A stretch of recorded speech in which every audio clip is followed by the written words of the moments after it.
राधे राधे प्यारे भक्तों, समसदा शिव चैनल में आप सभी का स्वागत है। आज हम आपके लिए लेकर आए हैं भगवत गीता का 12वां अध्याय। तो आइए सुनते हैं। भगत हमारे सर्वदा हैं, मेरे ही दास, आस्मित रहे सदा मुझ पर लाए आस।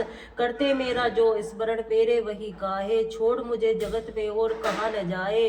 मैं तरनी भक्तदार से करता उनकी पार, जिनको इस संसार में मेरा ही आधार। उनका क्षेम स्वयं करूं मैं मेरे मीत, होती इस संसार में सदा उन्हीं की जीत। भगवान के वाक्यों को सुनकर अर्जुन ने कहा, आपके कथा अनुसार जो आपके अभय भक्त निरंतर विधि पूर्वक आपकी उपासना करते हैं, जो निरंकार ब्रह्म का ध्यान करते हैं, उन दोनों में मैं कौन से योगी आपकी संपत्ति पर परम श्रेष्ठ है। अर्जुन की विवेक युक्त शंका पर भगवान बोले, जो मुझ में मन लगाकर परम निष्ठावान होकर निरंतर मुझे भजते हैं, वे योगी उत्तम है, ऐसा मेरा मत है। और जो व्यक्ति इंद्रिय निग्रह कर समदृष्टि भावना से अर्पणनीय सर्वव्यापी निर्गुण निराकार अविनाशी अचल पूर्ण परमात्मा ब्रह्म को एकाकार वृत्ति से ध्यान में उपासते हैं और उपकार में ही जिन्होंने अपने को रमा रखा है, ऐसे योगी भी मुझको ही प्राप्त होते हैं। निरंकार में चित लगाने वाले व्यक्तियों की साधनाएं कठिन और दुख पद है। कारण है कि अव्यक्त संबंधी गति दुख और अनंत परिश्रम से प्राप्त की जाती हैं। जो भक्त समस्त कर्मों को मेरे अर्पण कर मुझे सगुण साकार परमात्मा को निरंतर ध्यान में ही चिंतन करते हुए भजते हैं। हे पार्थ, अपने में चित लगाने वाले उन प्रेमियों को मैं मृत्यु रूप गहन संसार सागर में उद्धार कर देता हूँ। तुम मुझ में ही मन और बुद्धि को लगा दो, इससे पुण्य निसंदेह मुझको ही प्राप्त होगे।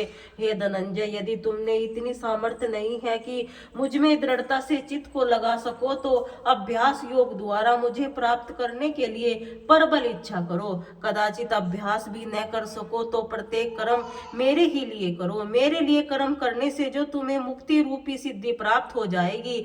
अच्छा, यदि तुमसे इतना भी न हो सके तो मन को वश कर अत्यंत चित्त से मेरी शरणाओ और जो भी कर्म करो उसमें फल की आशा को त्याग दो, क्योंकि अभ्यास की अपेक्षा ज्ञान, ज्ञान की अपेक्षा ध्यान और ध्यान की अपेक्षा कर्म फल का त्याग परम श्रेष्ठ है। कारण है कि त्याग से परम शांति प्राप्त हो जाती है। जो व्यक्ति किसी से द्वेष नहीं करता, सबसे मित्रता रखता है, दयावान है, ममता और अभिमान जिसको छू नहीं गया, सुख दुख के सम और क्षमावान है, जो संतोषी है, इंद्रियों को यश में रखने से सदैव सचेष्ट और दृढ़ विश्वासी है, जिसके अपने मन और बुद्धि आदि सब कुछ मुझ में लगा दिया है, ऐसा भक्त मुझे प्रिय है। जिससे दूसरों को कोई भय नहीं और जो दूसरों से भी कभी भयभीत नहीं, सदैव संतुष्ट, उद्योग रहित, निर्भय होकर दूसरों की उन्नति के विस्मित नहीं होता, ऐसा भक्त मुझे प्रिय है। अच्छा रहित, बाहर और भीतर से पवित्र, यक्षपात शून्य, दुखों से मुक्त, कर्मों में कर्तापन, अभिमान त्यागी भक्त मेरे को प्रिय है।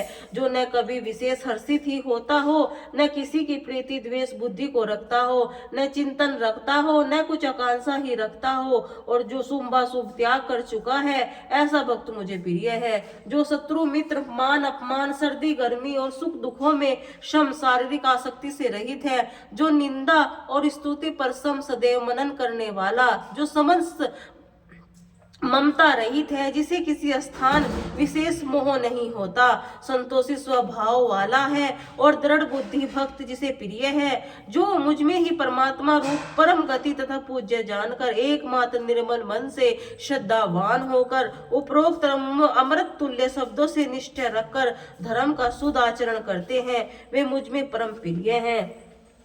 भगवान जी बोले, हे लक्ष्मी, अब 12वें अध्याय का महात्मन सुनो। दक्षिण देश में एक सूखानंदन नाम का एक राजा रहता था, जिसके नगर में एक उपंग नामक लंपट रहता था। एक गणिका ने उसे बड़ी प्रीति थी। वे दोनों एक देवी के मंदिर में जाकर मंदरा पान किया करते, मांस खाते, भोग भोगते। जो कोई उनसे पूछे, तुम यहाँ क्या करते हो, तो कहते, हम यहाँ पर वैसे ही रहते हैं, देवी की सेवा करते हैं। झूठ कह देते। उसी मंदिर में एक ब्राह्मण देवी जी की सेवा करता था। एक दिन उस ब्राह्मण ने देवी की स्तुति करी। देवी प्रसन्न हुई और कहा, वर मांगो। जो मांगा सो दूंगी। फिर उसने धन संतान सुख मांगा। देवी ने कहा, हे ब्राह्मण, मैं तुझे धन संतान सुख सब अवश्य दूंगी, पर एक बात पहले मेरा उपाय कर जिससे इन दोनों का उद्धार होवे। तो ब्राह्मण ने नमस्कार किया और अपने गुरुजी के पास जाकर कहा, गुरुजी, मैंने देवी की स्तुति करी थी, सो प्रसन्न होकर धन संतान दिया, कहा पहले इन दोनों का उद्धार होवे।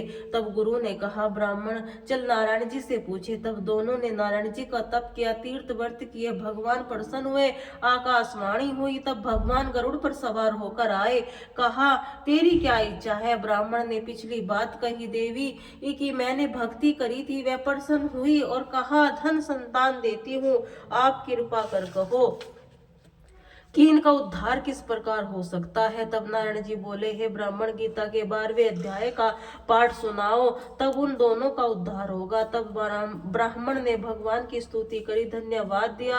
नारायण जी की आज्ञा पाकर उस ब्राह्मण ने गणिका और लंपट दोनों को बैठाकर गीता के 12वें अध्याय का पाठ सुनाया। सुनते ही उन दोनों की देह छूटी, देव देही पाई, वैकुंठ को गए। वहां यह देखकर देवी प्रसन्न हुई, ब्राह्मण से कहा, हे पंडित, आज से मेरा नाम वैष्णवी हुआ। इस पाठ को सुनकर ऐसा अपराक्रमी तर गए, मैंने इस नगरी का राज्य तुझको दिया। इतना कहकर देवी अंतर ध्यान हुई। ब्राह्मण घर गया। उस नगर का राजा ने संतान न थी। राजा उस पंडित को बुलाकर राज्य देकर आप तप करने वन में विरक्त होकर चला गया। ब्राह्मण राज्य करने लगा। श्री नारायण जी कहते हैं, हे लक्ष्मी, यह गीता के 12वें अध्याय का महात्म्य है जो मैंने कहा तुमने श्रवण किया है। बोलिए श्री राधे।